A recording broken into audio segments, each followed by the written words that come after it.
Good morning. Thank you all for joining us this morning for our 8th annual Public Health Advisory Council meeting. Our theme for our annual meeting is Together Again, Strengthening Community Connections.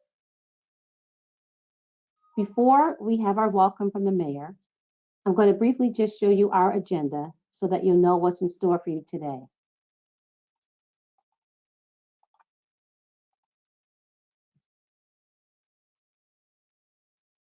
We have a wonderful morning lined up for you with a keynote from Dr. Gloria Winters. And as you'll see, we'll have our CHIP priority presentation moderated by Jane Goodman, our Public Health Network strategist. I want to now turn it over to Mayor Jim Donchez so that he can officially welcome you all to our meeting this morning. Mayor?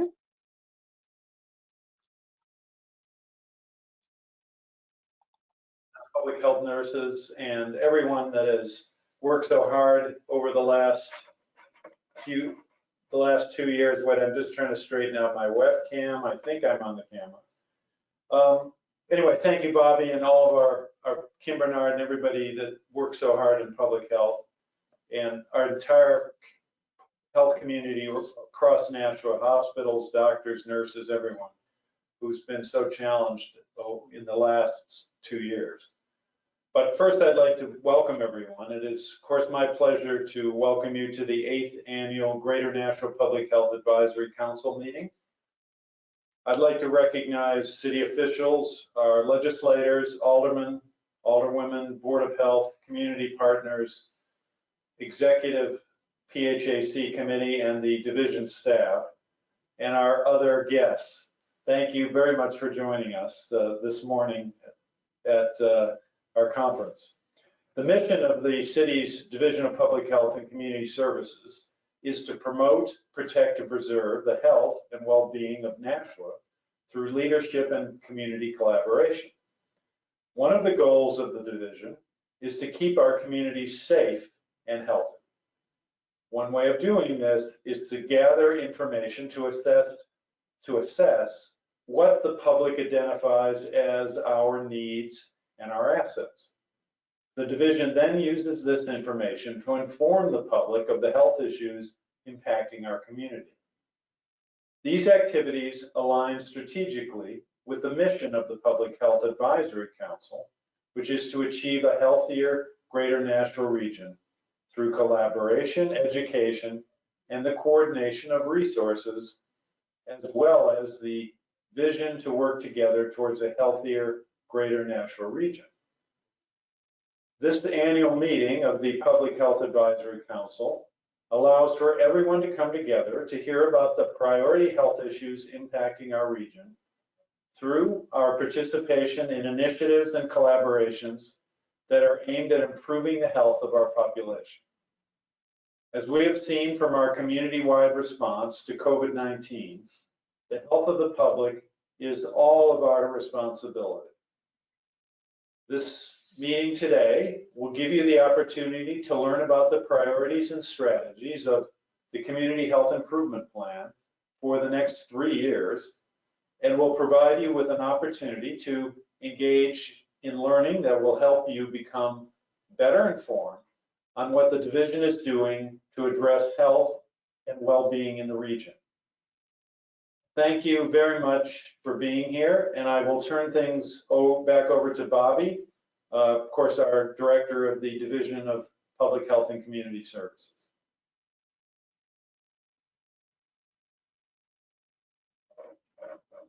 Thank you, Mayor. And again, welcome to you all.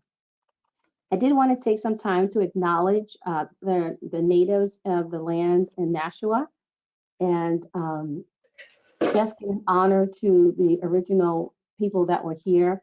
And Nashua itself, the term Nashua Way, is the indigenous word for the group of Abenaki people that were here. And Nashua actually means river with a pebble bottom. So I did want to acknowledge the lands that we're on and recognize the tribe and honor. Our Community Health Improvement Plan is a culmination of work that is spearheaded by the Public Health Network Services with our partners in Nashua and our surrounding towns in our region. Although we have been through unprecedented times over the past 3 years, through the guidance of our public health network strategist, Jane Goodman, and our CHIP work groups, we've been able to complete this process that will guide us over the next 3 years to improving the health of the greater Nashua region. Our timeline and process of getting the CHIP complete was slowed by 2 years because of our focused efforts engaged during the pandemic. This was the priority community health improvement beginning from March 9th of 2020. It took all hands on deck across all of our systems to address the slowing down and flattening of the curve of SARS-CoV, which was dubbed the coronavirus.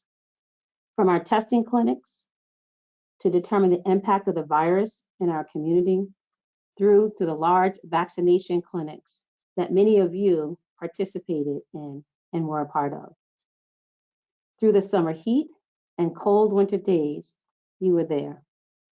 Through planning and implementation to protect the community, this has been a collaborative effort which demonstrated the strength and the resiliency of the community, working together to prevent the spread of COVID-19 and to reduce the impact on our most vulnerable populations in our community.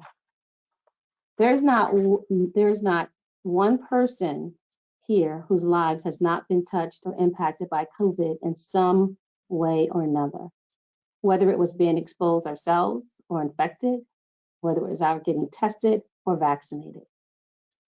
We've mourned the loss of loved ones. We've sent condolences to those who may have lost loved ones.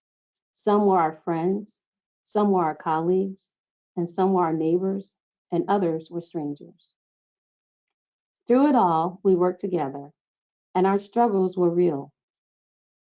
Thank you for all of the time and effort and energy you put in working together and volunteering your efforts and making donations and sacrifices to address one of the greatest public health threats we've had in our community.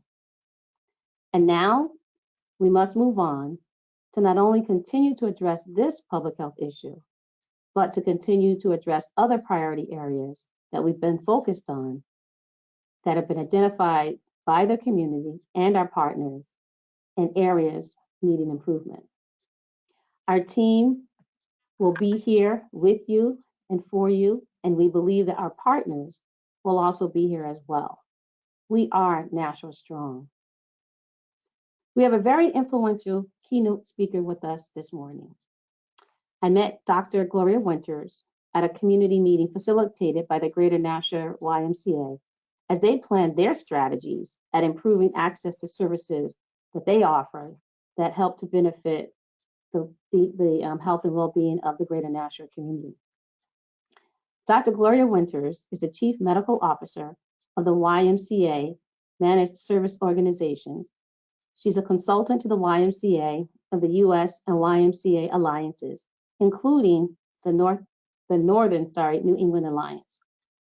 She has over 22 years of healthcare experience. As the Chief Medical Officer, Dr. Winters supports the innovation of the YMCA in communities around the country as they improve the continuum of healthcare by linking the clinic to the community to affect the health of the whole person.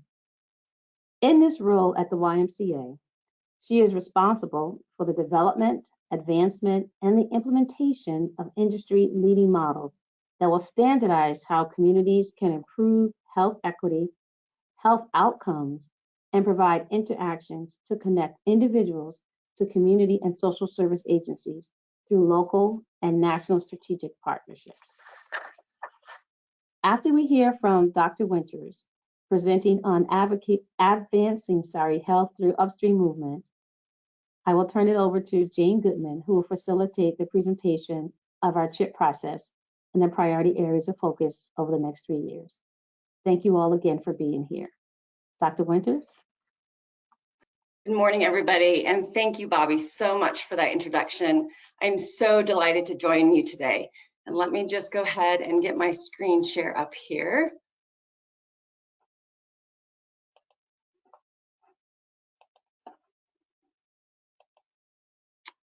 Okay.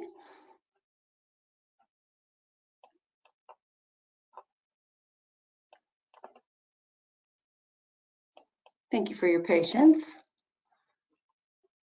Screen, there we go.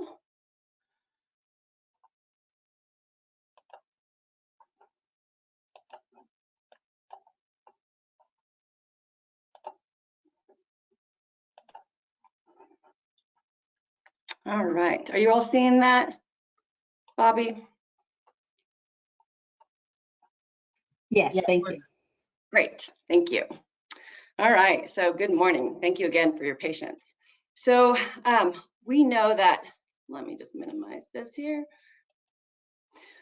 We know that all of us are working to advance health and health equity in our communities. And we know that we are faced, as Bobby just mentioned, with challenges that are pervasive and can only be overcome through what I call the upstream movement. And hopefully many of you on this call have already heard about the upstream movement. But in order to understand this better, let me share with you a parable that's common in the health community. So imagine for a moment that there's three friends in this parable, and you're one of these three friends, and you're out for a hike on a glorious, beautiful fall day, and the leaves are changing color from a vibrant green to a glowing gold, and you hear the rush of a river as it passes by and it cascades to a waterfall below. And then suddenly, this piece is shattered by cries of a child in need of rescue. And then you realize it's not just one child, but many children in need of rescue. So you do what anyone would do, and you and your friends jump in to save the children. And the first friend says, I'm going to the edge of the waterfall to rescue as many as I can before they go over the edge and drown. And the second friend says, I'm going to build a raft and get as many children onto the raft as I can and get them to the waterfall's edge. So the two friends work tirelessly and they save many children, but unfortunately some slip by. They just can't save them all. Eventually they look up and they realize that the third friend is nowhere in sight. And then they look upstream and they see her swimming upriver. And they call out and they say, what are you doing? Where are you going? There are so many children here in need of rescue. And she calls out and says, I'm going upstream to find out who and what are throwing these children into the water. And this is how healthcare works. We have the first friend, we have the specialist, the trauma surgeon, the ICU nurse, the ER doctors. We have the people who are the vital rescuers, the ones you want when you're in dire straits. And then we have the second friend, we have the raft builder.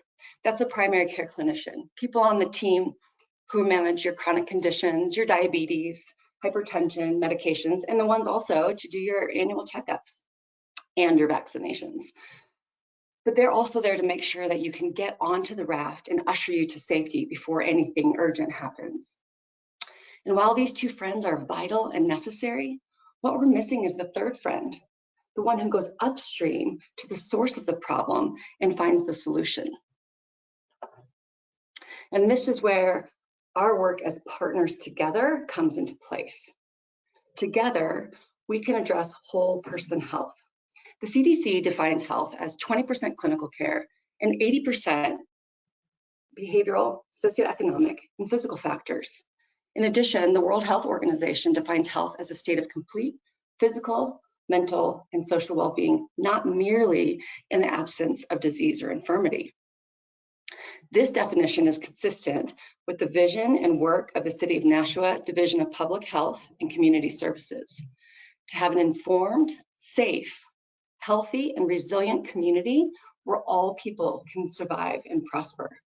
Together, we have the ability to connect people to resources, activities, lifestyle, and behavior changes, and help meet their socioeconomic needs. We are a health community that knows that health begins where we live, work, and play. Understanding that in community health, we have been this vital third friend and catalyst to improving health in the community doesn't mean that we have implemented systemic tools that can allow us to capture more people before they fall into the river. So it is important that we take a moment to review some facts about healthcare and how it will drive to the solution. So spiraling healthcare costs have been a grave concern for over 50 years. 20% of the GDP is spent on healthcare alone. That's almost $4 trillion. 86% of these costs are on chronic care, and medical costs are growing faster than inflation, which is really, if we ask the mayor, that's probably a really bad business model. And battles continue to rage as sectors have tried to find a solution for this poor healthcare outcomes, increasing costs, and the strategies that look like fee-for-service, capitation, and value-based care. Each of these solutions is focused on the traditional healthcare system designed to excel at episodic care, acute care, which is heads and beds. Community health facilitates longitudinal care rather than episodic care, health care rather than sick care. And there can be no solution to the healthcare crisis that does not address prevention, chronic disease, social determinants of health, health equity, and communicable disease. The recognition that community-based organizations impact 80% of what affects health becomes a significant driver to the solution of this healthcare crisis and holds massive leverage and value. And that is where we, as partners, come together in this place. Functioning together, we produce the upstream movement. Now, this work is shaped by two fundamental beliefs: that you can't move upstream to address social determinants and structural determinants of health without also understanding and centering equity. And two, you can't advance health equity without addressing its social drivers, i.e., without moving upstream. Upstream improvement and health equity are inextricably linked. Let me say that again. Upstream improvement and health equity are inextricably linked. Among the vanguard in healthcare, public health, and the social sector, this principle is now becoming widely recognized. This broad awareness and agreement brings us all to a crucial opportunity and decision. What are we going to do to help solve the healthcare crisis? And how do we transform the future of health? We need to come together as partners that intentionally execute on a plan. With the blossoming of organizations and leaders like yourself, eager to act on these core beliefs, we recognize that we are entering a new chapter where the movement to advance health equity and move upstream can and must go wide and deep together. The solution is that we must now bring the lessons of our collective expertise to a much larger scale to amplify the power and impact of our health equity efforts. So what is the activation process to center health equity in upstream work? And how do we do this?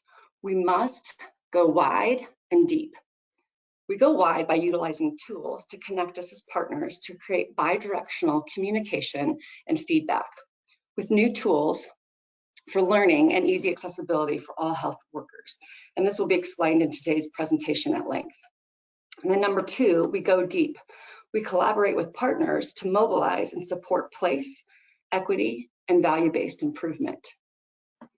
So the task of creating a healthier, more equitable community requires innovation, collaboration, systemic change, and empowering communities to address the drivers of health. Intentional activation on initiatives such as equity, social determinants of health, barriers to care, and adverse childhood experiences cross-sectioned with priority focus areas will allow us to move upstream and impact the health of the whole person. So I thank you so much for your time and attention this morning, and I'm going to go ahead and pass it along to Jean. Thank you so much.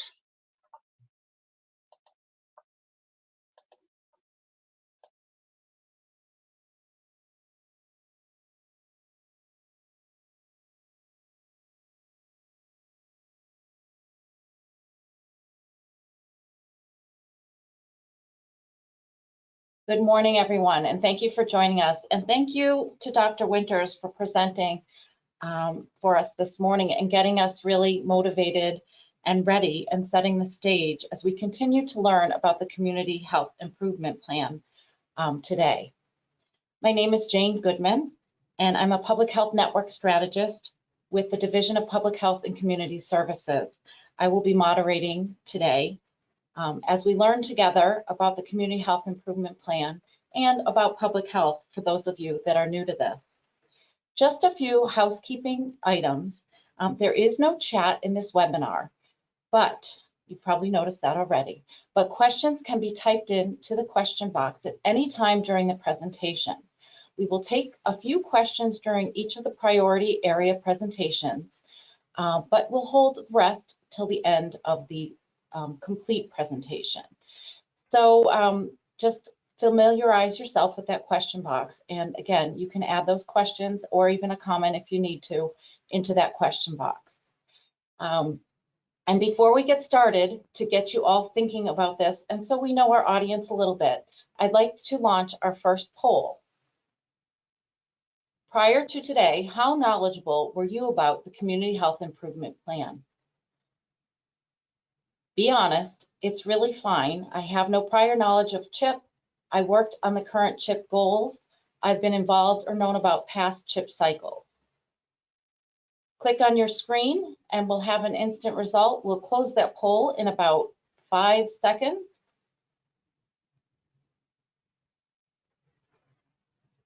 And we can see the results. And so we can see here today, I have no prior knowledge of CHIP, 38%. I love that because we get to teach you today about the Community Health Improvement Plan.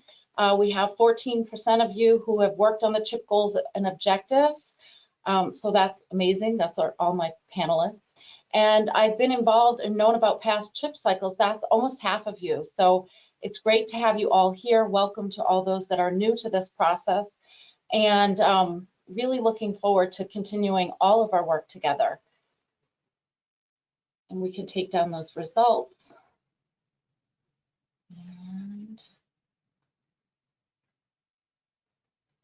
before we get started, I do want to thank all of our community partners who have taken the time in between surges and testing clinics and vaccine clinics to get together via Zoom.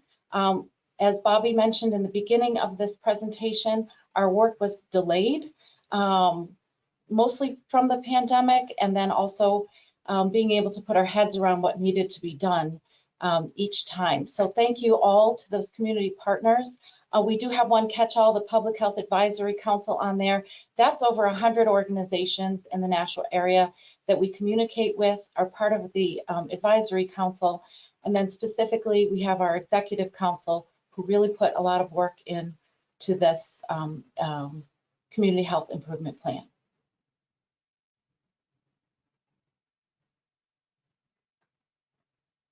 And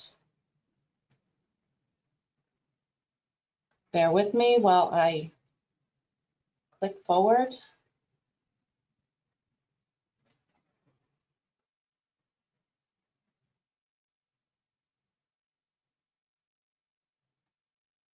Oh, now I went too far.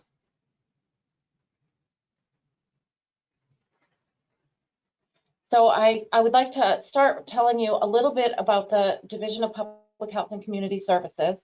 We are the Chief Public Health Strategist for the Greater Nashua Public Health Region, and we are the first accredited health department in New Hampshire. As a matter of fact, we've been accredited for the last 5 years, and we will begin the reaccreditation process about 5 minutes after the end of this presentation. So we are working on that.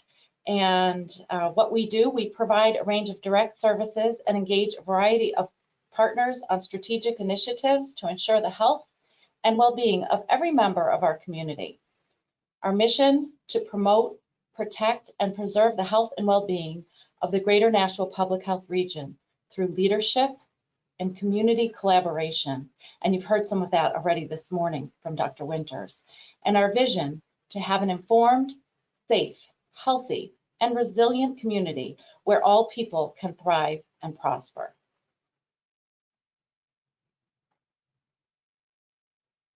Our values. As Chief Public Health Strategist, we subscribe to the following values: integrity, adaptability, leadership, and respect. And I like to read the respect one because it really is a strong message that we are committed to instituting a culturally informed environment using an equity lens that supports the inclusion and openness to a diversity of values, beliefs, and traditions.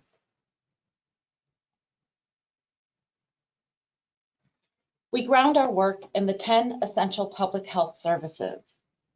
They provide a framework for public health to protect and promote the health of all people in all communities.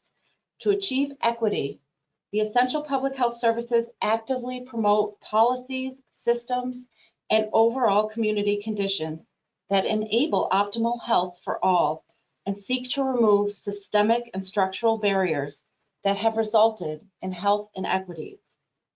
Such barriers include poverty, racism, gender discrimination, ableism, and other forms of oppression. Everyone should have a fair and just opportunity to achieve optimal health and well-being. So what does this boil down to?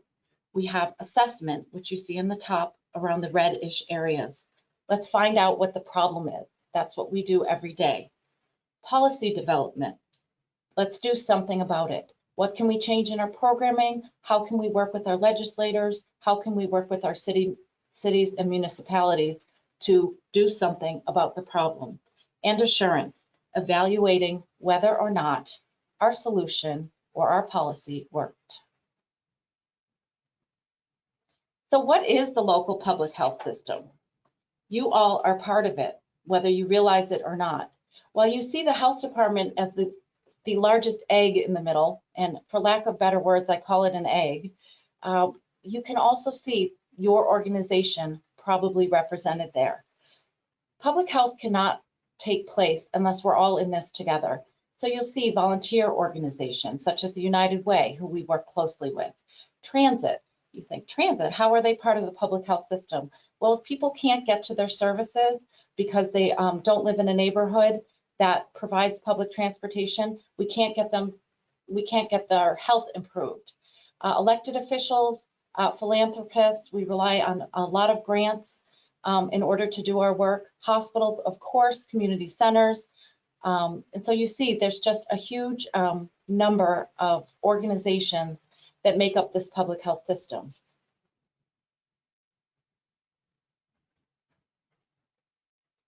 So the Community Health Improvement Plan, fondly known as CHIP, is on a 3-year cycle.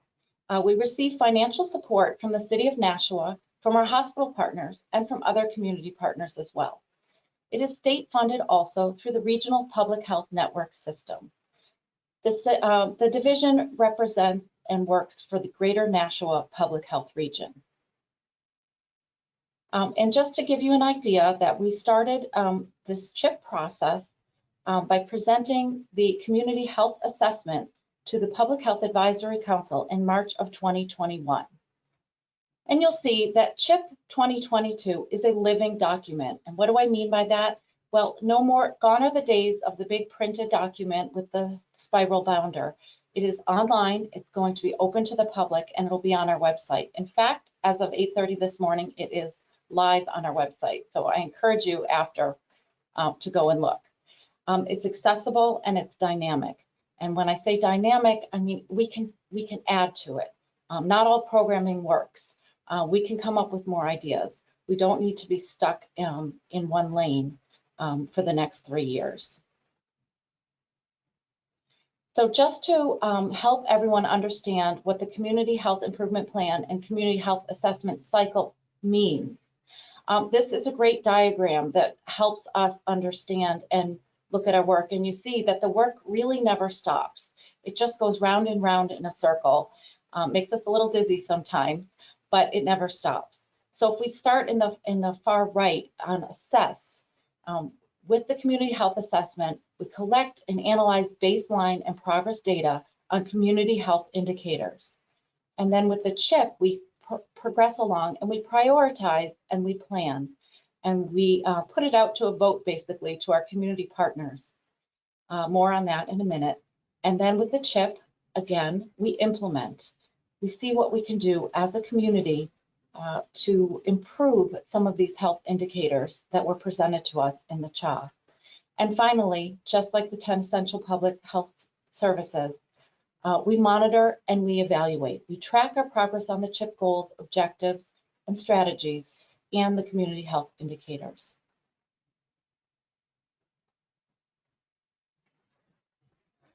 So here's a sneak peek at the banner of our CHIP homepage.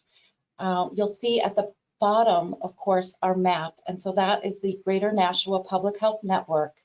We serve Nashua, as you can see on the map, but we also serve 12 surrounding towns in addition to the city of Nashua. And that's really important to understand as we do the Community Health Improvement Plan, because many of these towns get their services in the city of Nashua. And we do want to be able to reach the whole region with our public health initiatives. So backing up, I want to just let you know about our prioritization process. In March 2021, the results of the 2020 CHA, or Community Health Assessment, was released to the Public Health Advisory Council Executive Committee. That's a mouthful, but our FAC Executive Committee. After the data from each chapter was presented and discussed, participants were asked to prioritize the health issue, and these were based on burden, prevalence, available resources, and overall impact that particular area had on either their work or on the community. And you can just see from this diagram, these are the areas that were prioritized by the FAC Executive Council. Behavioral health and public health emergency preparedness are requirements of the state. Behavioral health always rises to the very tippy top, given the state of things even prior to the pandemic.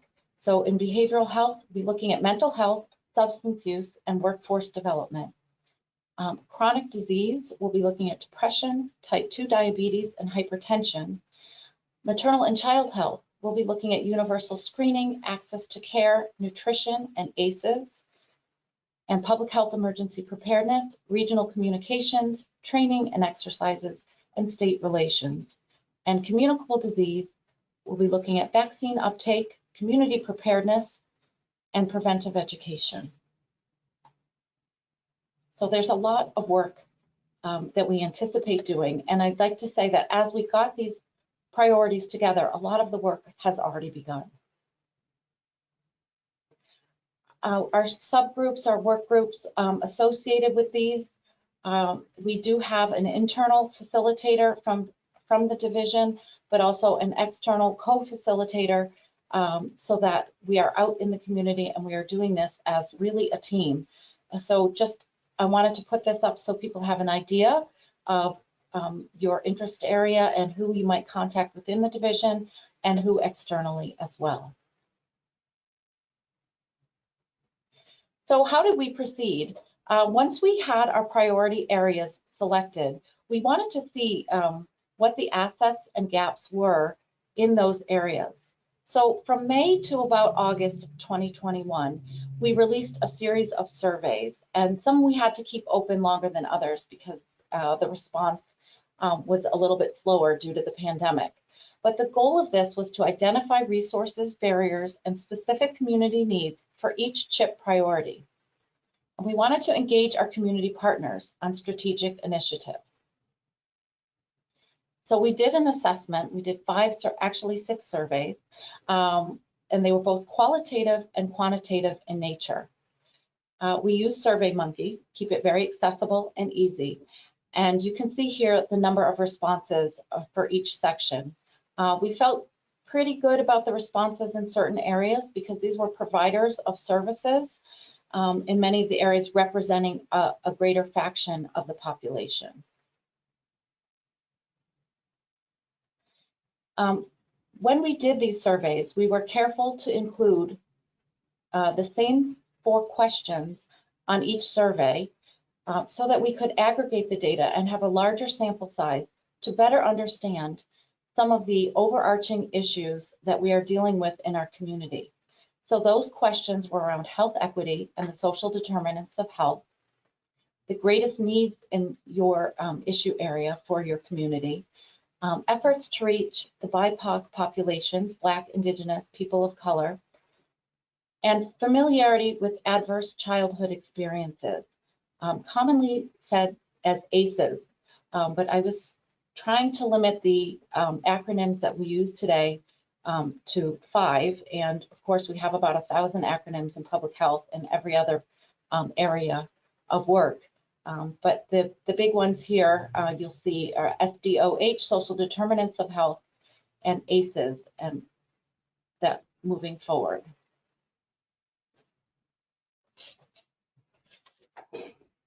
So this graph is around health equity and social determinants of health.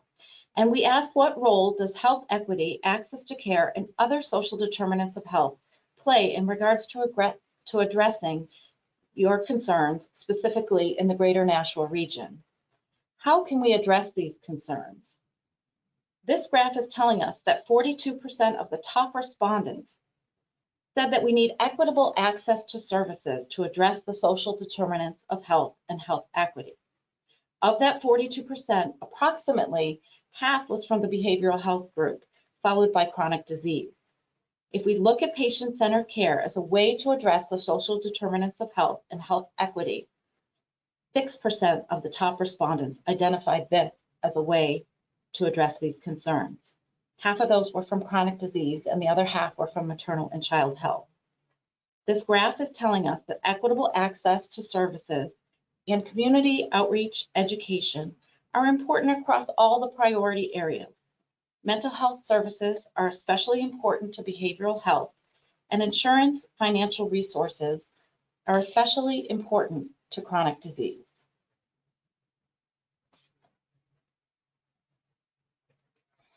In addition, we did ask, what are the greatest needs in the community? And each priority area had a different answer, and mostly because these answers were tailored to that specific area. But one thing that was really telling in all of our surveys is that mental health came up on top as the greatest need for many of these areas. So if you look at maternal and child health, 32%, and behavioral health, 43%, with an additional 18% for youth mental health services. And in chronic disease, mental health came up in 34% of the respondents. So this was very startling, not completely surprising given what we're hearing in the news and around us and speaking to different providers in the community.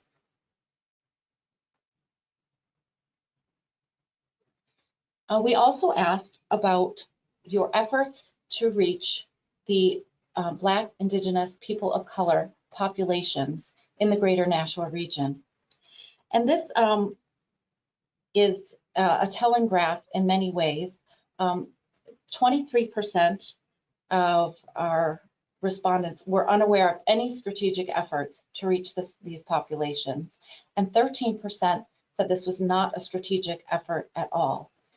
So that shows us that we have a little bit more work to do, and to work a little bit more with intention as we design our goals and objectives throughout the CHIP process. Organizational values were felt that was their effort to reach BIPOC. And then we also had some other efforts definitely being undertaken: interpretation services, community outreach, staff training and education, and of course, culturally appropriate programming and materials. So there's work to be done in this area. We also asked about the familiarity with ACEs, or adverse childhood experiences. And often Director Bagley will say to us, we are also all kind of went through an adverse community event as well. So ACEs has a lot of implications for our work moving forward. So 26% of our respondents were extremely familiar with this, which is great to see. The greatest number of that were those working in behavioral health. 27% were very familiar, and 18% were somewhat familiar. And not so familiar and somewhat familiar were those working in chronic disease.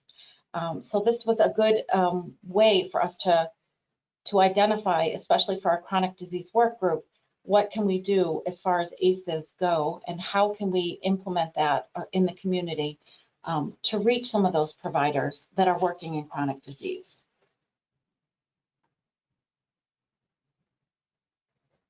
So I am at the end of my spiel, and we are at 9:40. We are going to go to our priority presentations after a 5-minute break, because we want you all to stretch and check your messages, because we'd like your full attention when we come back. We will start promptly at 9:45, probably 9:46, and I thank you all.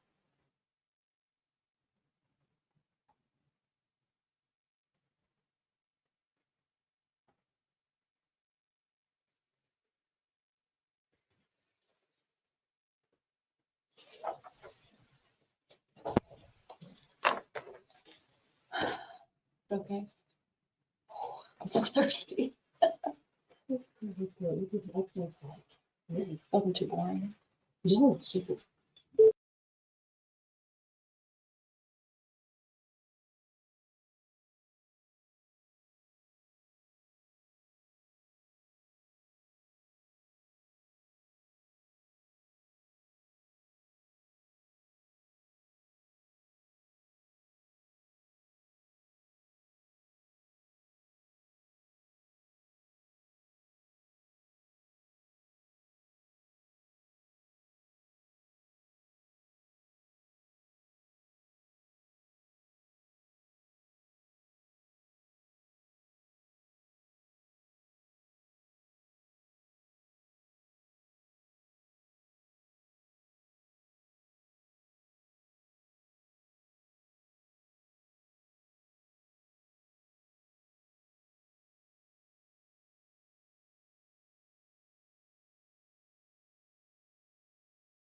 Welcome back, everyone. I'm just checking with my controls behind the scenes. If you could advance the slide, please.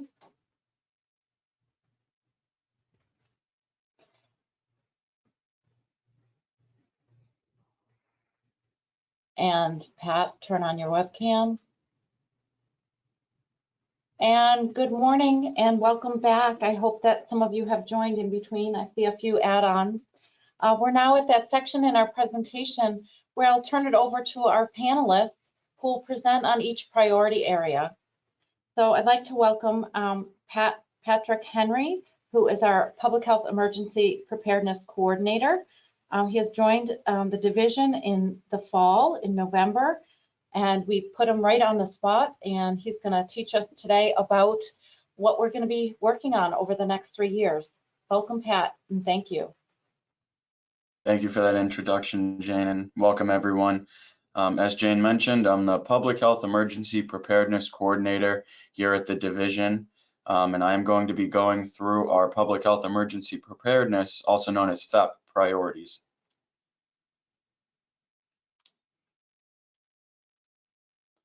So a little overview, that first bullet point there is the mission of our PHEP priority group, which is to increase our community's ability to respond in an efficient manner to incidents in order to preserve the health and well-being of the population.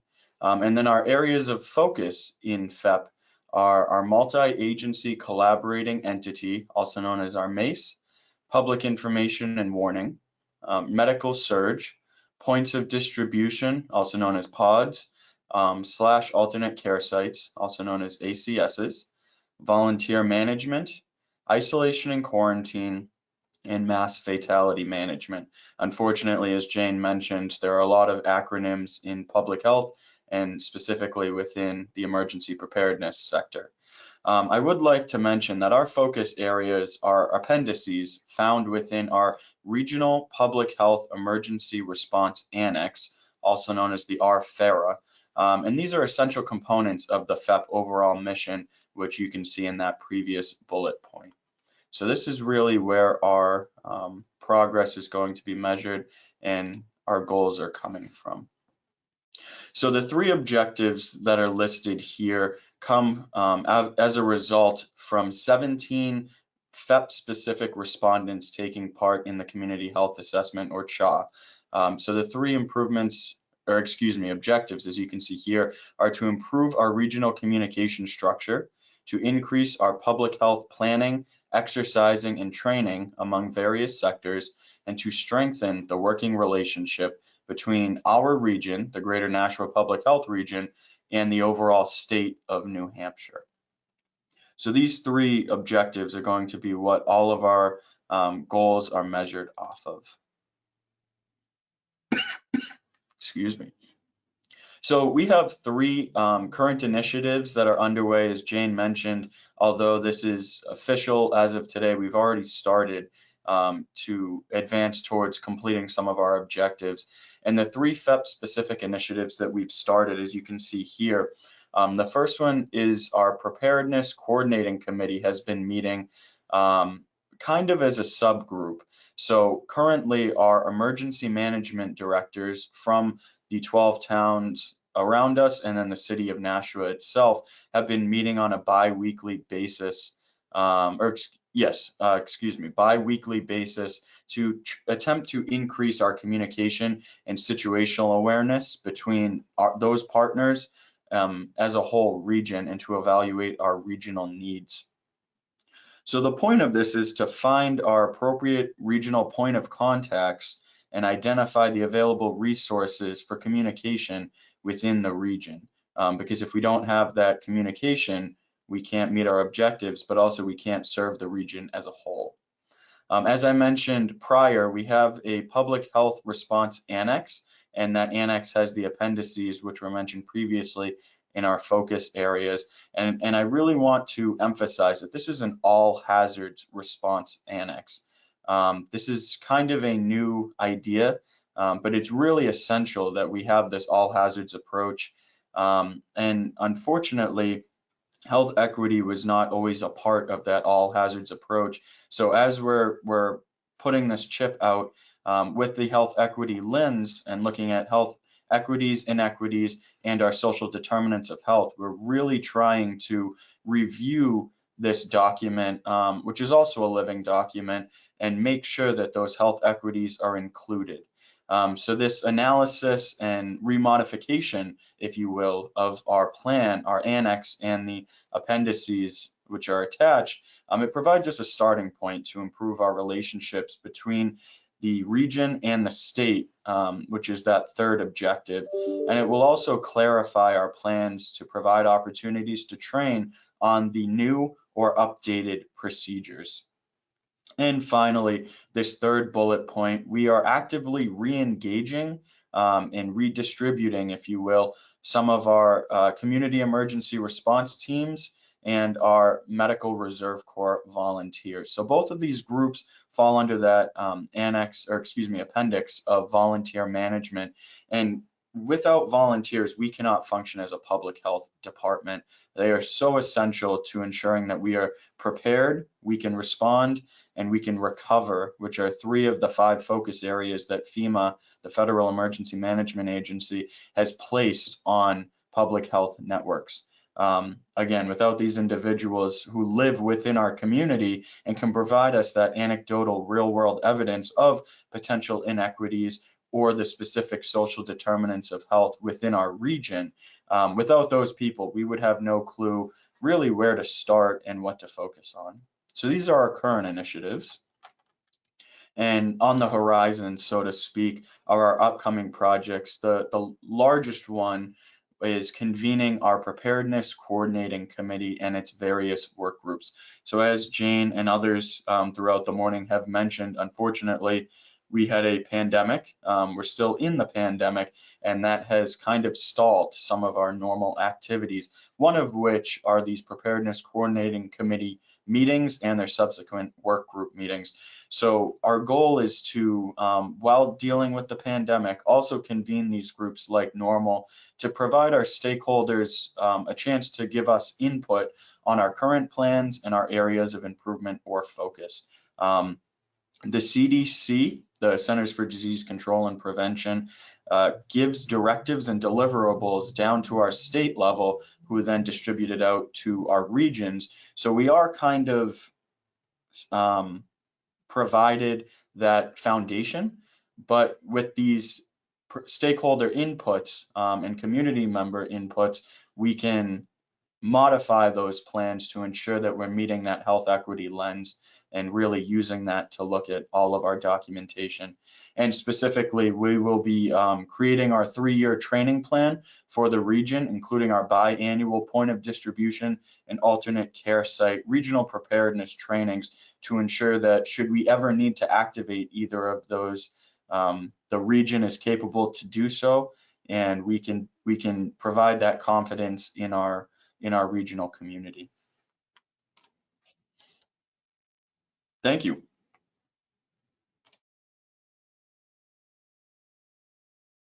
Thank you, Pat. Again, if anyone has any questions around the public health emergency preparedness, please enter those into the question box. I don't see any questions right now, so we will move along to Leah Elliott, a behavioral health specialist at DPHCS. And Leah will, again, a newer join to the health department, throwing her right in to talk about a behavioral health priority. And all set, Leah, take it away. Make sure we can hear you. All right, thank you, Jane. Good morning, everyone. Hopefully you can hear me. My name is Leah Elliott. As Jane said, I am the behavioral health specialist for the City of Nashua Division of Public Health and Community Services. The Greater Nashua Division of Public Health and Community Services was successful in meeting the goals set forth prior in the prior community health assessment, such as providing information about adverse childhood experiences and increasing awareness of substance misuse issues. The most recent community health assessment, completed in 2020, yielded findings that highlight that mental health surpassed substance misuse as a priority need to address for the first time. Education has increased the understanding that mental health is an underlying condition of substance misuse. The behavioral health team at the Department of Public Health and Community Services consists of myself, Lisa Vasquez, behavioral health strategist, and Liana Perez, registered nurse who specializes in behavioral health. And here's a highlight of how we will address the three main objectives.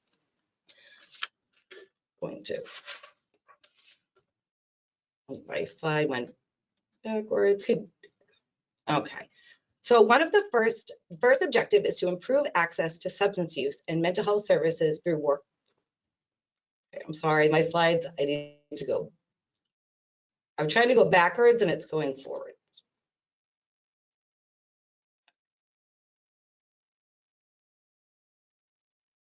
I think you're good now, Leah. So sorry about that. So our first objective is to reduce, thank you.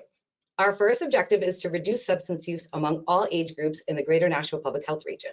One of the ways that we do this is by facilitating the Mayor's Opioid Task Force. The City of Nashua Mayor's Opioid Task Force, how we like to call it MOTIV, convened in 2016 by Mayor Jim Donches of Nashua. It's a diverse group of committed individuals who have a passion and a vision to create change and make an impact on the current substance misuse problem in Nashua and beyond. We expect to achieve success in our efforts by working collaboratively using an approach that incorporates a shared vision, a common agenda, a shared system of measurement, a mutually reinforcing activities, and continuous communication. The backbone of support for the Mayor's Opioid Task Force is the City of Nashua Division of Public Health and Community Services and collaboration with the Office of the Mayor. This model, known as a collective impact model, uses a community-wide approach to tackle the difficult health issue of addiction that plagues our communities. The Mayor's Opioid Task Force is open to community members who feel strongly and passionately about the issues involved in behavioral health, including mental health and substance misuse, and are interested in participating in activities to bring awareness and make change. If you or someone you know are interested in joining the Mayor's Opioid Task Force, you can contact any one of us of the behavioral health team at the Nashua Public Health and Community Services. You can see listed several of the actions that we plan to take to reach this objective. The first step to accomplish those goals, and one of the tasks we are working on, is updating our community resource guide. We plan to review and update the resource guide by June 30th, 2022, and upload it to the City of Nashua Division of Public Health webpage so it can be accessed by the Public Health Region. It is important to assure that the most current available resources are identified and available to those who need it.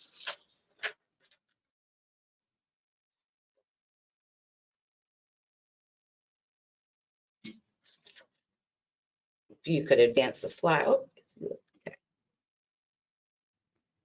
Okay, our next objective is to increase awareness of behavioral health resources to improve and maintain mental health of all age groups in the Greater Nashua Public Health Region. One of the ways that we plan to do this is to host 3 mental health first aid trainings a year in the Greater Nashua Public Health Region.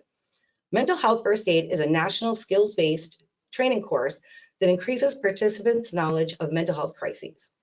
Mental health first aid provides basic intervention tools as well as information about local resources for mental health and substance misuse issues. Mental health first aid takes the same approach as traditional first aid, as it offers short-term comfort until someone with professional experience or support from a peer or family member arrives. The main goal of mental health first aid is to teach people how to approach, assess, and assist a person who may be in the early stages of developing a mental health struggle or in a mental health crisis. The course also discusses ways to decrease stigma and to use non-stigmatizing language. Participants understand that their role is not to diagnose. However, they can provide messages of hope and recovery and provide information, facts, and resources. There are 2 types of mental health first aid trainings. The first is adult mental health first aid, which is designed for adults who are helping or working with adults. Youth mental health first aid is designed for adults who work with youth, ages 12 to 18.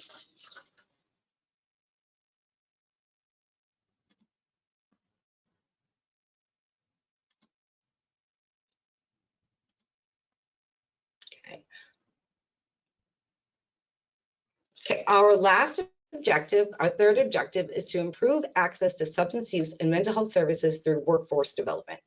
One of the ways that we're going to do this is to develop a behavioral health student internship matriculation project, which involves conducting an environmental scan to determine where recent graduates obtain employment and if they are remaining in the area they attended school to work.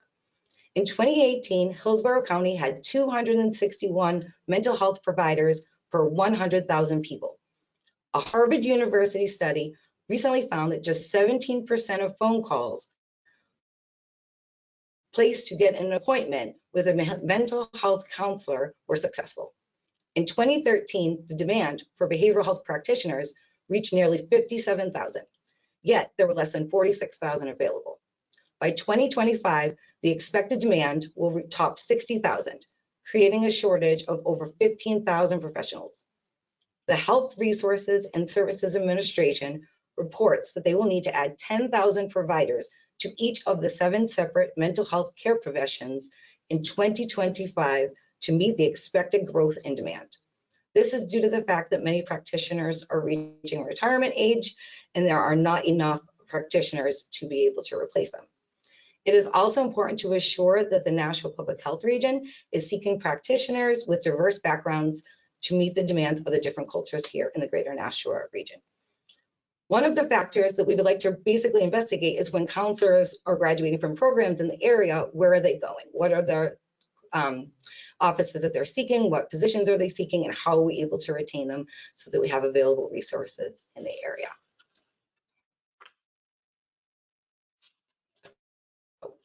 So I am very excited to be part of the behavioral health team at the Department of Public Health and Community Services. Behavioral health will continue to be a priority area of focus within the greater Nashua region. We're hopeful that our identified actions will help mitigate the many are facing and will continue to face as we recover from the COVID pandemic. Thank you. Thank you, Leah. Wow, it's a lot of work to be done in behavioral health, of course. A priority area that often comes up when we are talking to people. Our next presenter is Dr. Khwaja Hussain from Dartmouth Hitchcock. I met Dr. Hussain when he joined our overarching CHIP work group and then joined the chronic disease work group. And it's just been a total pleasure to work with Dr. Hussain as he has started to embrace the public health. Well, he always embraced it, but anyway, I'm going to let you take it away. But he will be talking about chronic disease. Thank you, Dr. Hussain. Thank you, Jane. And for the record, I don't think we met in person. It's all been Zoom. And I think that's a fact of the pandemic. I would like to acknowledge the input that our group in the chronic disease priority group, all of them, I could name all of them, but I am afraid I would leave out a few names, participated in a way that contributed to a great outcome in the end. I think the participation was fantastic. It was not just, yeah, great, but it was also questions, the right questions at the right time. And I really appreciate that. And I think it contributed to my own learning and experience and what I got out of this. Thank you to everyone who participated with me. So as we started, the pandemic framed it. You know, we were in the middle of the pandemic. We had, and at least for me, I can speak for myself, an idea of what public health is. But remember, when the pandemic really hit, public health was COVID testing, COVID vaccinations, contact tracing, you name it, you know, managing clusters. It really was not about what really is public health in terms of chronic diseases. And when I started, and all credit to Jane for making something tangible and something concrete out of such an abstract concept when we started, at least for me. And how it affected our work group. We had to stop because of the pandemic and the vaccine clinics and all the while make sense of how this was going to shape up. But I think throughout the process, throughout the phase of formulating a plan, one of the things that stood out was we were intentional about making sure that public health and the work healthcare organizations do would be complementary. It was not to duplicate the work of one over the other. It was not to replicate the work of one over the other, but set up some kind of an architecture that would, in the long term, help the greater Nashua region become a healthier place to live in. It was thought that a clearinghouse of ideas, meaning where do we get the best ideas from, whether it is from within the community or pull ideas from national resources and literature that was published already. If someone was doing some good work, I think the idea was to try and facilitate those initiatives. How do we get those resources to work for someone else? How do we become the wisdom tree that everyone can come and gain knowledge from? And that was the intent throughout, and I think that worked well. So initially, when we started, we had ideas about what we should do. It was about how about parks for children and chronic diseases, and that would help, and jogging paths and walking paths, and again, this is the abstract idea of what is public health and what is healthcare. I think we ran with dental health for a long time. It is an important part of chronic diseases. It is an important part of the diseases that we finally arrived on. But how do we incorporate this into the framework that we were going to build? And I think the asset and gap survey, which in my mind was what was being done and what needs to be done, and that the survey that was sent out, and in my own organization, I know my colleague Candice Asa was really instrumental in trying to get this survey out to as many people as possible, as long as possible, and I'm sure similar work was done in other organizations. But the survey was very, very clarifying to our work, and I think it really set the tone after that to decide on what we should work on. Mental health, despite this being chronic diseases, despite knowing that there was a behavioral health group, this and how it affected chronic diseases was top of the survey in terms of the gap, which was, again, a surprise to us, but also helped us in our work. Diabetes, of course, was another area that came up. So we finally decided, and I think as we went along this presentation today, we looked for the impact, and we looked for the impact and how do these diseases impact the population, and what aspect of these diseases impacts the largest population. See, we looked at different programs that were available. How do we use those programs across the community? That is something we talked about quite a bit. We talked about what are the resources available. Healthcare obviously has, diabetes education and diabetes diet, dietitians, etc. But what really came out was, how do we use the pharmacies and the pharmacists? And we found that there was a pharmacy that was actually doing a program where they would walk around. Things like that, which would not necessarily be within the framework of healthcare, came up. Why was hypertension included there? It is the most common condition. And the next step was, how do we facilitate a collaboration to get the highest impact out of all this? We looked at best practices. We had a great presentation on heart diseases, specifically heart failure. We had a fantastic presentation on integrating behavioral health and how you have to build this structure over time. We also discussed at length, how do we message this? It is not just, if someone comes into a healthcare facility that we say, hey, have your blood pressure checked, but we said, could we have an awareness campaign across, farmers markets and pharmacies and public health offices and buses. And so we were talking about that to try and understand how we could best synthesize and align the work of different work groups and get highest impact and the best impact for this.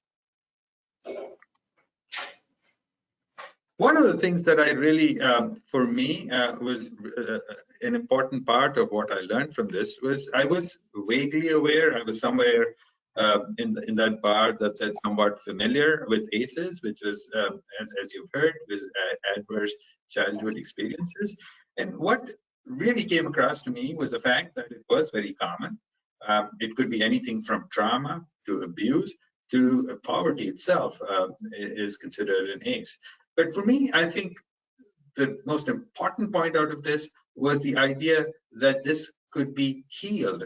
A child who had this experience could have a very positive outcome if there was intervention.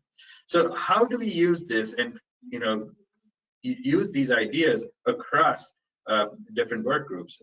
I am involved with a medication-assisted treatment program, which is commonly called the Suboxone program or the methadone program, which I set up here for our office. And when you look at it, a lot of substance abuse may be a result of an ACE as a child. I treat adults mostly, or only adults in the MAT program, but a lot of this could have been a result of what happened as a child. Now, we could involve several primary care, adult primary care, and pediatric primary care providers. We could involve the substance abuse program.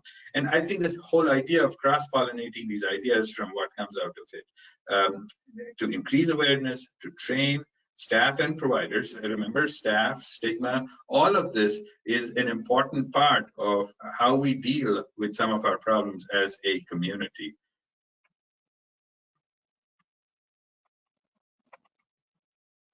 Yeah, what is the ideal outcome from this as a group? One of the things I think of is, how do we set the path for a healthier Nashua? And how does our work get us on the way, get us moving on the way towards this path, or on this path? I want to believe that the seeds of change may have been planted here, or have been planted in the past, but we were working on that. But the idea is to try and put things together, put the pieces in place. So over the next several years, this has a big impact. Hopefully 10, 15, 20 years from now, when people look back and say Nashua has a healthy community, what is it that they're doing differently from some of the other communities, whether regionally or across the nation? I hope they can look back to the CHIP 2022 and say, yeah, they have this, they had these pieces together, and this really made a large impact over the long term. And when the fog of COVID, remember, everyone has their own definition of fog. For me, it's a face shield. For some people, it could be, their glasses fogging up. We get back to our day job, which is treating chronic diseases. Thank you, and it's been a privilege and a pleasure to be a part of this group.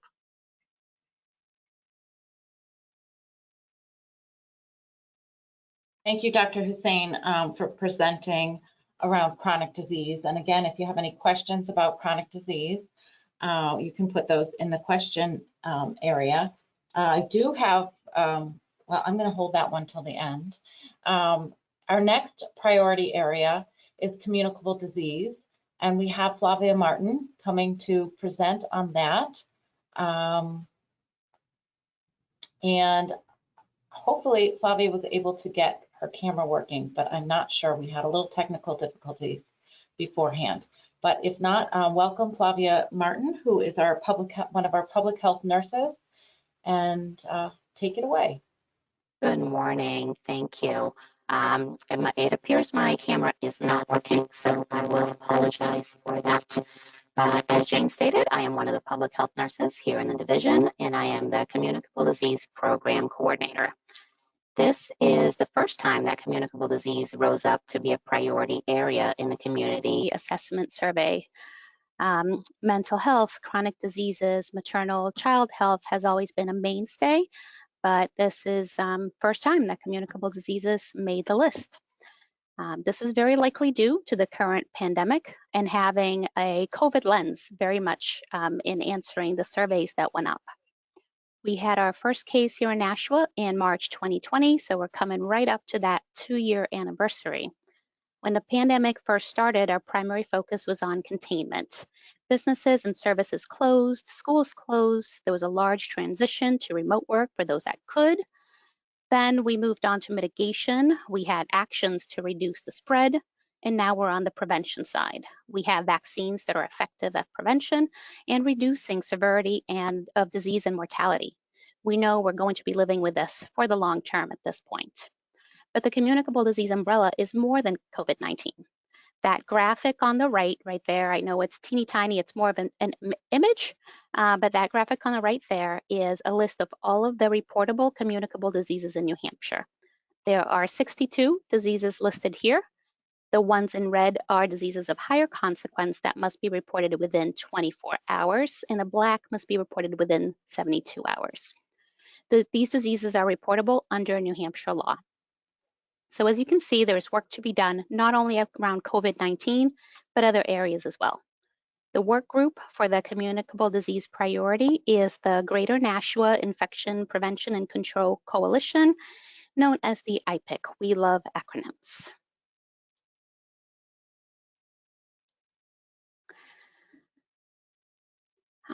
There are 3 overarching objectives under the goal of communicable disease. The first being increase effectiveness of the healthcare system in preventing and addressing communicable diseases. The bar graph on the right shows the priorities that were chosen under the communicable disease umbrella. This was the survey that went out to the FAC. The CHIP website also shows results of additional surveys for barriers and existing programs through our partners. As you can clearly see, COVID-19 rose right to the top, followed by healthcare-associated infection prevention and antimicrobial stewardship. The sub-bullets in teal are strategies to address not only the top priorities, but also increase the effectiveness in all other areas of communicable diseases. All of this work happens in conjunction with our healthcare partners and the healthcare system to develop and implement all of these strategies. This is not work that can be done alone by one entity. The second overarching goal is to increase the uptake for vaccine preventable diseases. COVID-19 is a top priority right now as the virus becomes endemic and may circulate in a seasonal pattern. The lowest rate of COVID-19 vaccine in New Hampshire is among the 12 to 19 years of age group at 36.7%, followed by the 20 to 29 age group at 43.7%. It's important to work to increase vaccine uptake amongst the under-vaccinated and most vulnerable. We're also expecting upcoming approval for vaccine for the younger age group, 6 months through 5 years of age. So community educational campaigns through our partners is a really important aspect of this. The little red star there is in reference to a pending legislation. That's House Bill 1035. It went up for a hearing this past Monday. This legislation would allow families to opt out of school vaccine requirements for philosophical reasons. Right now in New Hampshire, we have religious exemption and medical exemption. This is looking to add a third exemption for philosophical reasons. Right now, it went to a committee for a review. It's important to understand that this bill is not related to COVID vaccines. This is something that this is what we in public health have been hearing about, people opposing this bill because they think it's related to mandating COVID vaccines for children, but it's not. It applies strictly to standard school vaccines such as polio, pertussis, chickenpox, measles, mumps, rubella, tetanus, diphtheria, those common childhood vaccines. The image on the bottom shows the current percentage of New Hampshire school children who are up to date on the standard childhood immunizations. And that's New Hampshire, it's fantastic. We have nearly 95% of school children up to date with their vaccines. If this legislation passes, we will see this number go down as it did in other states that adopted the philosophical exemption. And this, of course, will increase the opportunity for disease spread at schools. And the third overarching goal is to increase community preparedness for communicable disease outbreaks. COVID-19 really highlighted the importance of preparedness and the potential for new threats, from new emerging infectious diseases to reemergence of existing disease. In 2018, New Hampshire experienced a hepatitis A outbreak. We've also seen outbreak status in gonorrhea and chlamydia rates. This is a coordinated effort internally with our public health emergency preparedness team, you heard from Patrick earlier on, but also with our partners. There is a group called the Healthcare Emergency Response Coalition. This is one of the avenues that we can coordinate these efforts. The HERC, as we call it, is a collaborative of public health and healthcare organizations, public and private, that collaborate to increase the area's capacity to prepare, respond, and recover from emergencies and disasters. To increase community preparedness, we also need to increase awareness of the public health role in coordinating and leading response to outbreaks. From small-scale outbreaks such as a foodborne illness outbreak in a community event to large-scale events such as COVID-19. The community and partners need to understand who we are, our role, and what our legal responsibilities are. And the dissemination of timely information and guidance for our partners in the public. Communication by means of different platforms, accessibility, multiple languages, and joint communication alongside our partners to have that one voice that's so important for our community. So as we look ahead in this CHIP cycle through 2024, communicable disease may have risen to the top as a top priority due to the COVID situation in the world right now, but we certainly have a lot of work to do to prevent, prepare, and address communicable disease outcomes in our community. Thank you.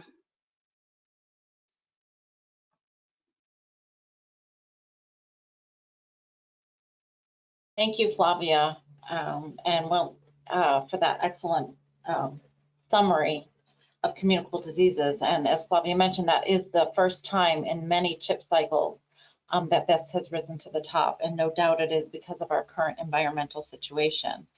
And now it's my pleasure to introduce Jocelyn Kuczynski from the Smart Start Coalition. And I do want to give an extra special shout out to the Smart Start Coalition, who through their wisdom adopted a software and that they shared with the Public Health Department as well. We kind of partnered with that. And we've been able to use that software, which I will show you in a little bit, throughout all of our public health priority areas. So with no further ado, Jocelyn Kuczynski, a Maternal and Child Health Policy. Welcome. Thank you. And everyone, hello, my name is Jocelyn Kuczynski. I currently serve as the director for the Greater Nashua Smart Start Coalition for Early Childhood Success. Let's see here. So just a little overview of what our coalition is. The Smart Start Coalition has a Healthy Children and Families work group that serves as the maternal and child health work group within the Community Health Improvement Plan for the Greater Nashua Public Health Region. Our members include educators, medical practitioners, social workers, community service providers, parents, and other interested community members. And we're working together to align our goals and objectives and find ways to collaborate that will increase access and availability of resources that can help young children and their families to thrive. So our focus is on children 8 and under and their families. So we're focused on building equity by engaging families from diverse backgrounds to help inform our plans that are responsive to parents' needs and informed by parents from all walks of life. By aligning our work under key objectives and by using shared measures, we'll be able to better understand our programs and make incremental improvements to address gaps. So through this alignment, our partners are finding opportunities to work smarter and not harder by teaming up on shared goals to assist one another, resulting in win-win opportunities that improve access and maximize available resources. So the Master Strategic Plan for Smart Start Coalition aligns with the State Council for Thriving Children, and it's comprised of 4 overarching objectives, which are positive learning experiences, strong families, regional coordination, and healthy children and families. The Community Health Improvement Plan incorporates the work being done within the Healthy Children and Families objective of ours. So these 4 broad objectives mentioned on this slide, actually, let's see. I just want to make sure we have the right slide. It looks like could we go back 2 slides? There should be 4 objectives showing. And so they're focused specifically on healthy children and families. However, all of our objectives, not illustrated, also support and enhance healthy children and families because they address the social barriers to health and improve access to programs, services, knowledge, and other resources that improve the quality for children, the quality of life for children. They also increase children's readiness to learn by the time they reach kindergarten, increase their ability to be resilient in times of crisis, and gain access to qualified quality health and behavioral health services in a timely fashion when needed. And so I just want to share some data that we have from our community health assessment that supports the objectives here in this slide. So in 2018, 93.7% of New Hampshire moms reported ever breastfeeding, and 69% reported breastfeeding for more than 8 weeks. So this data shows us that mothers want to breastfeed, but there may be things happening that discourage them from continuing to breastfeed for the full amount of time that they plan to. They need encouragement in this area through resources so they can continue the breastfeeding journey that they set out to accomplish for themselves. Some of the reasons for stopping breastfeeding were that the milk didn't satisfy the baby, the mother didn't produce enough milk, or the baby had difficulties latching. And according to the Center for Disease Control, only 1 in 4 infants in the US are exclusively breastfed for 6 months. And additionally, mothers expressed concerns about older infants and toddlers because they're picky eaters or they refuse healthy eating choices. So we've seen success from offering support around nutrition and healthy eating for young children, and we're going to continue to offer more parenting classes that improve success in breastfeeding and also promoting nutritious diets and overall health for young children. The second bit of data I want to go over is that parents and providers in our focus groups indicated a lack of awareness for developmental screenings like the ages and stages questionnaires, and had questions on how to access developmental screenings and early interventions to support their child's healthy brain development. Other screenings that should have been universal, but they're not yet, are lead level screenings and ACEs screenings. And I know we've heard that term already throughout this presentation, but again, ACEs is an acronym which stands for Adverse Childhood Experiences. These screenings do occur, but they're not formalized or systematized in the state, so there's no aggregated data for our region. However, the correlation between health and the number of adverse childhood experiences that a child is reported to have is well documented, and the odds ratio makes universal adverse childhood experiences screenings compelling for our community. The community health assessment data on lead shows that children in the greater Nashua public health region are at an increased risk due to older housing and our lower income neighborhoods. Lastly, this last bit of data I wanted to emphasize is roughly 5% of children ages 6 to 18 in the city of Nashua are uninsured, and there's 6% throughout the Hillsborough County altogether. So the Affordable Care Act made health insurance available to all children, and that's therefore helping those underserved. It shows that it's still a priority for a lot of reasons. So our focus groups with parents indicated that they're often available to access wellness, but if a follow-up or a specialist is referred, oftentimes they can't afford the cost or copay for those specialists. And now I'd like to go over some examples from our data that we found. So one of our community partners, the Milford Kids Thrive Early Childhood Collaborative, will be implementing the ACERT model to fidelity in the town of Milford. And ACERT is an acronym that stands for Adverse Childhood Experiences Response Team. Last year, they conducted a needs assessment throughout Milford, which yielded the finding that police incidences involving youth and children increased by 59% from 2019 to 2020. And that was just in the Milford community. So this Adverse Childhood Experience Response Team is going to work to both address and prevent adverse childhood experiences. Police officers are teamed up with mental health professionals and social workers to bridge families and their children to appropriate interventions. The Adverse Childhood Experience Response Team, or ACERT team, includes 2 strength-based approaches. The first is trauma-informed training for the first responders and social service agencies to foster a competent, trauma-responsive workforce.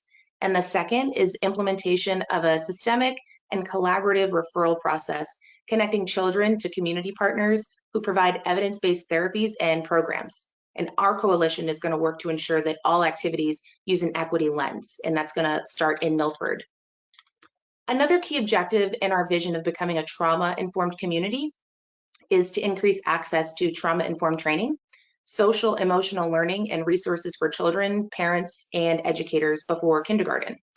These types of trainings will create more resilience building resources for our community. Currently, we offer resources that promote social emotional learning and resources for children with the Choose Love program. We also offer peer-to-peer support through the Be Strong Families Parent Cafes, which focuses on the 5 protective factors of parenting, a weekly parent support group, and a separate support group for new mothers that focuses on breastfeeding practices and postpartum care. We will focus on prevention and intervention, and as well as practical, easy-to-use strategies that effectively address toxic stress in children and help support children to become resilient. We're helping our parents, and particularly those in underrepresented and underserved communities, to help improve how we build the network of regional systems in ways that make sense to those specific communities.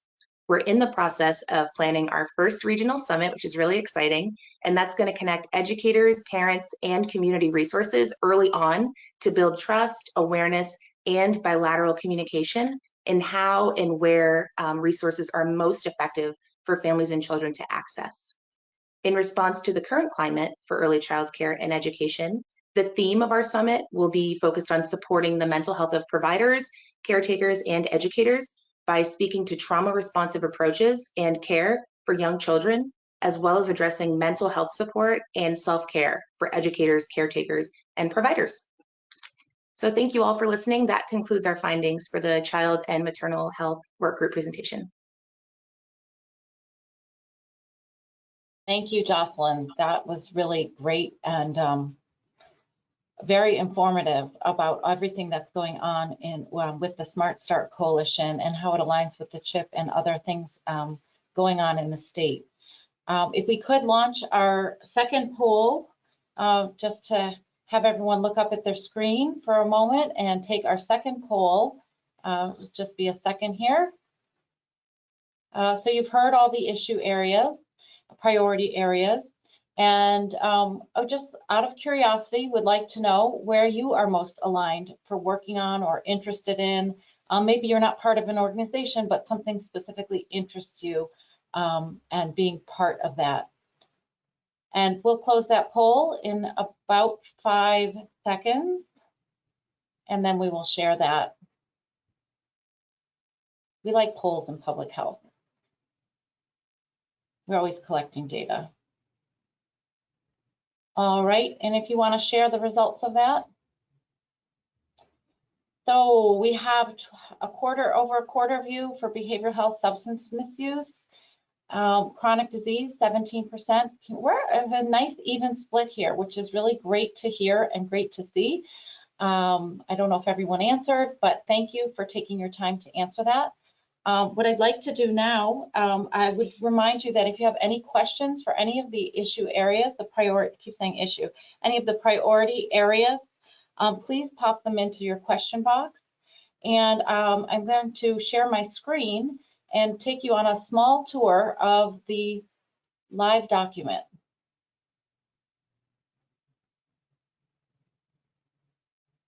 And so you can see here, this is our CHIP landing page. If you look even across the top, we have our community health assessment, which has been up for a while. And then we have our 2022 CHIP. So yeehaw, it's up, it's live. You can access this from our website, from the Division of Public Health and Community Service website.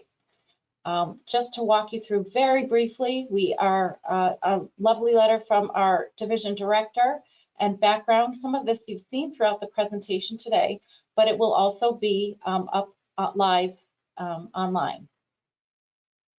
Again, something looks familiar. We want people to understand how we go about determining the CHIP. And here you see the prioritization scores. And this is something I talked briefly about, behavioral health coming out at 304. That was the highest priority, going right down to FEP, which crazy enough was our lowest ranked, but it is a state requirement. So it must be added into our community health improvement plan. And there's a lot of interconnectedness with the public health emergency preparedness and communicable diseases. So we work hand in hand. You'll see here we have our overarching goals. So that's the part that we talked about in the beginning of the presentation.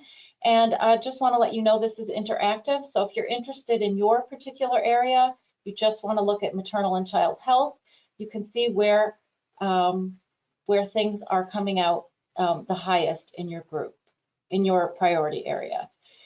Barriers to care and services, here we have chronic disease displayed, but again, you could add communicable disease and behavioral health, and you could look at those numbers for your priority area that you're interested in. And again, adverse childhood experiences, we were able to get this all on one graph without it being too confusing. And you can see, again, which priority area has familiarity with ACEs. And then get to the bottom of the screen, just click which button you would like. I'm going to go to maternal and child health just for purposes of today. And then we will have all of those layout, all of that data specifically about maternal and child health, about their assets and gap assessment is all laid out on their page. So you can see many of the things that Jocelyn just discussed. And the exciting part, wait for it, is when we get down here. This is our version of a strategy map. I know it is a PowerPoint diagram, but it's interactive. So you can click on what objective you're interested in getting involved in, and it'll bring you to where we are tracking and keeping all of our data. So you'll see here, we have a description here that people can view. You can see who the lead advocates are and how to get in touch with them. You can look at the needs assessment. Why was this problem chosen? Why are we focusing on that? So we have some justification in there. And then moving down here, you can see, for example, build a parent network and create more opportunities for parents to ask questions about resources. And Smart Start has already logged this in. They are on track with this initiative. Their second initiative has been approved but not started. So we will be tracking all of this throughout the next 3 years. The beauty of this is that when we get to the end of our CHIP cycle, some of these priority areas may change, but there will be no starting from scratch. We will update the software, we will update the priority areas, and we'll be able to have it live so you can see it. In the future, you'll be able to click on these measures. Right now, that is a software glitch, but that will be fixed within the week so that you can actually see the progress in our community. And I'm going to stop sharing my screen. And if you could put the show back up, and advance to this next slide. Just curious, if my panelists could put their cameras on. We do have a few questions, and this is the time if you could put those into the chat box. It would be very helpful.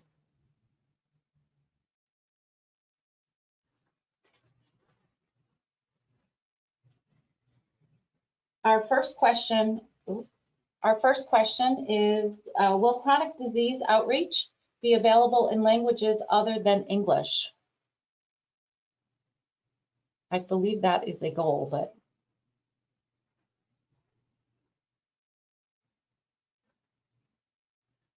do you have anyone that would? So I will say that currently we do translate much of our material. So working in a group with chronic disease, that is one initiative that public health can facilitate to make sure that anything that is developed in that work group that we decide to do as a community will have adequate translation in several languages. And Jane, I'll just add to that as well. We have hired a number of community health workers as well. And so that the role that our community health workers play is as a liaison to our community and to our stakeholders and partners. And so if you are a part of that work group and there are specific things that you find that there's a need to have community health worker support in some of the efforts, we do have individuals that speak a number of languages on staff. as well as our community partners also have hired community health workers or individuals that are bilingual and bicultural working in the community. And so our goal, as Jane mentioned, is to be able to do all of our work using that health equity lens, ensuring that there's language access and information translated into the priority languages that are spoken in our communities. So hopefully that answers that question. Thank you. And our next question, and again, please, now is the time for your question. I recently learned that we have many women coming to us for later stage breast cancer treatment that don't have a primary care provider and didn't have regular mammograms that would likely have caught it sooner. What can we do to increase prevention awareness for all demographics?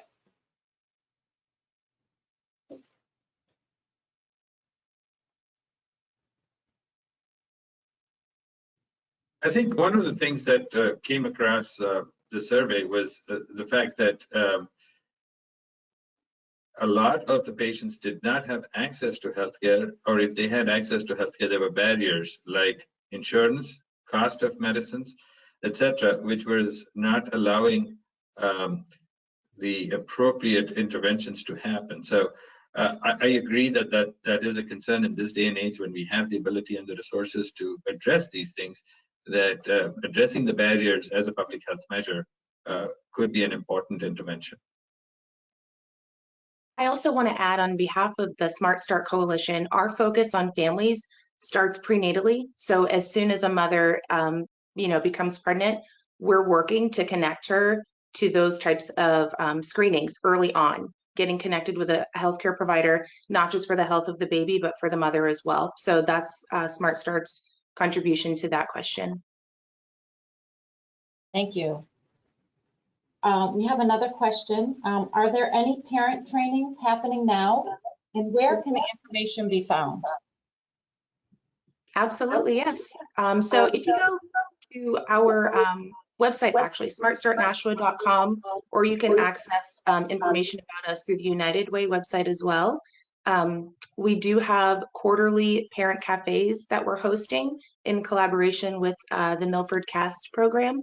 And again, those are peer-to-peer support for parents. And we also do a weekly parent support group virtually on Zoom every Friday at 2 p.m. And again, you can contact me through our website. My email hopefully will be given out somehow through this presentation. But yeah, you can definitely contact me for access to that Zoom meeting, and that's every week at 2 p.m. And I will say, Jocelyn, if they go on the CHIP website, they can find your contact information as well. I advise you to go on the CHIP website. Yeah, let's push it out there. Any more questions? I don't see any more in the question box, but are there any more? I'm just going to give it a second in case somebody's not a fast typer. Oh, here we go. The survey data you showed from providers at the beginning who work within the 5 priorities showed pretty limited efforts to reach BIPOC communities. Can you talk more? Excuse me. Can you talk more about who was answering that survey and why those efforts may be so low?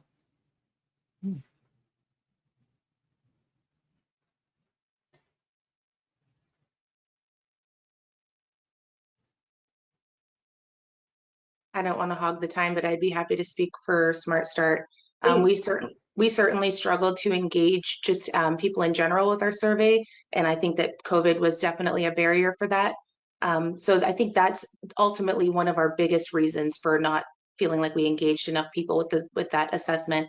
However, it is certainly a goal and a priority of Smart Start to create equitable programs and offerings to families.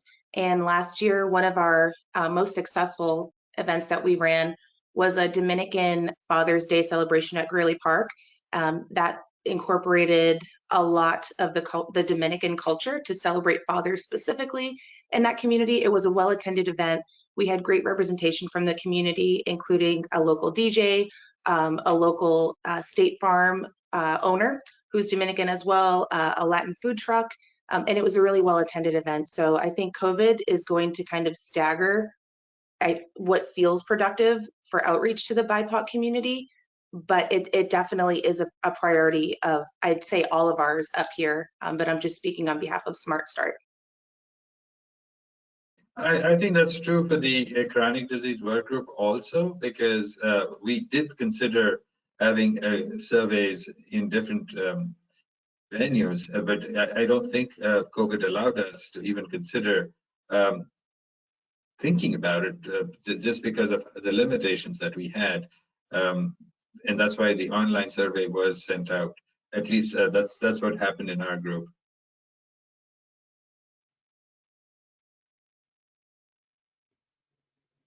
And again, I will just say on behalf of the survey is to just get a measure of what is going on and to inform us that if we know that there is not really a strategic effort across the board in a certain percentage of it, then we want organizations to think about this with intention moving forward.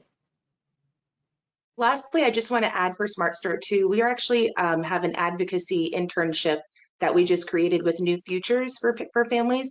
And that's a specific goal of elevating authentic family voice. And we have a great representation of Nashua's multicultural families within our Family Voice internship. So that's another way that we're trying to elevate those family voices and those stories to state legislators and policymakers in the state of New Hampshire. Bobby?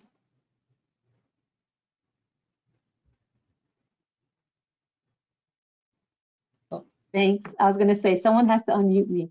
And in response to that question, one of the things that we're working on at the division through some funding that we received from the Kresge Foundation is to better understand some of the equity work that we're doing in our region.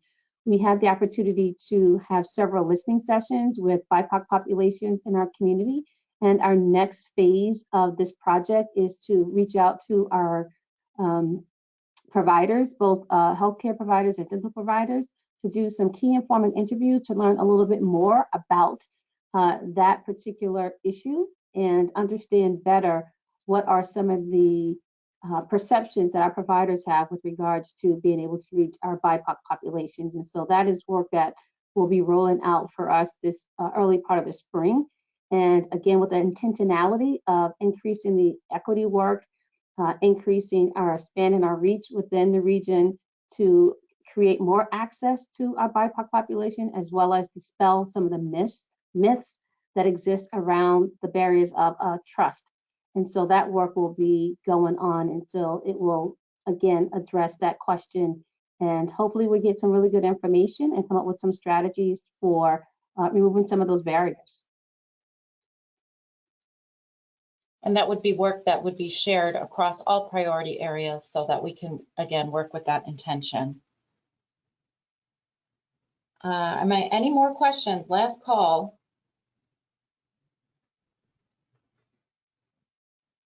All right, I'm going to ask everyone to, you guys can turn, you guys, I always tell my kids not to say that, you guys, you may turn off your webcams now.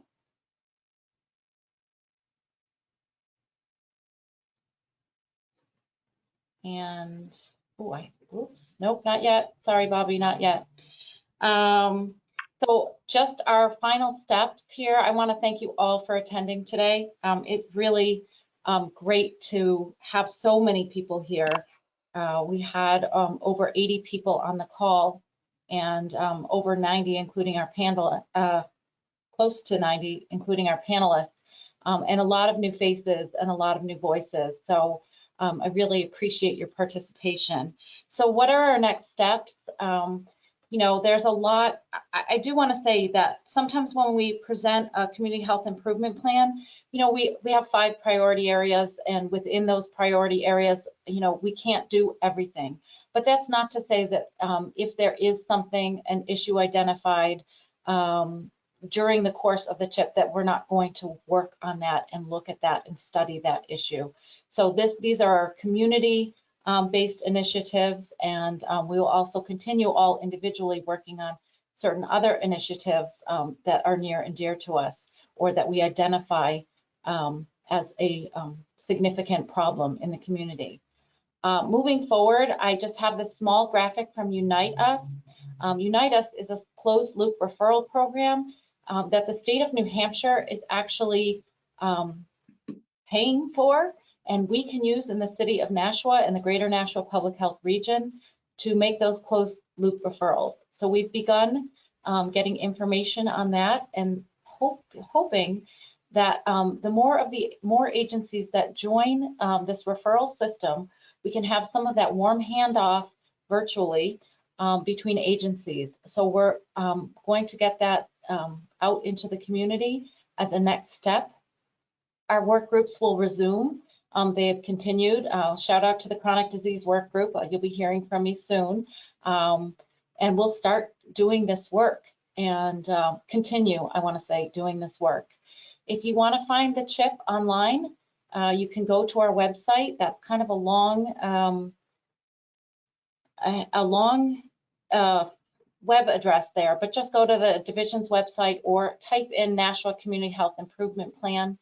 I do want to just give a special shout out to my technical help in many ways, Mackenzie Verrier, who is our CDC Public Health Associate, and who's been really jumped in and taken the reins, especially around those strategy maps.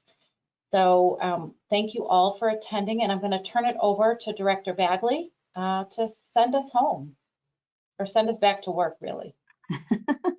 Yes, Do we get to go home? Work. Right. I want to thank everyone for joining us this morning to hear about our Community Health Improvement Plan, the processes that got us to where we are, and the goals and objectives for those priority areas that we plan to focus on. I want to thank Jane Goodwin, our Public Health Network strategist, for taking the lead and leading us through this annual meeting, as well as thank all of the work groups that participated in this process, even though you were well stretched beyond your time and capacity, because we've all still been working through this pandemic, and all of our organizations supporting our communities in the best way that we all could. And again, we did that collaboratively. We hope that you're interested in being a part of one of the work groups and even wanting to engage with your community at a deeper level. Our Division of Public Health and Community Services and our partnering organizations invite you to do that. And you can do that by clicking onto that link that Jane just showed us a little bit earlier. We will continue to work together to advance the health of our greater Nashua region through upstream movements. I'm very proud of the work that our division has done in collaboration with our partners as Chief Public Health Strategist. In the midst of COVID, all of these things have been going on, and we've been able to meet the needs of our communities and our prospective organizations. So thank you all for joining us today. Thank you for our guests, our legislators, our representatives, who also work very hard to ensure that the needs of our communities across this region are met. I'm grateful to the support of the mayor all throughout the pandemic period and on our CHIP priorities as well. Thankful and grateful to our Board of Aldermen, our Board of Health, and other community partner members, as well as the community itself. And so the public's health is all of our responsibility. And all throughout this pandemic, we've seen the collaboration of our partners, our organizations, our businesses, and the community in working together to keep our community safe. I admire and appreciate the dedication of our staff as we continue to move forward, and we will continue to work together in our prevention efforts, our health promotion efforts, and our service delivery all across the physical, the mental, emotional, and spiritual health and well-being of all of our population. So thank you for joining us, and we look forward to continually working together. Have a great day. Enjoy the rest of your day at work or home or wherever you are, and continue to be safe. We're still not out of this pandemic, and we still want to continue to work together so that we can move forward to getting back to normalcy in a safe way. Thank you all.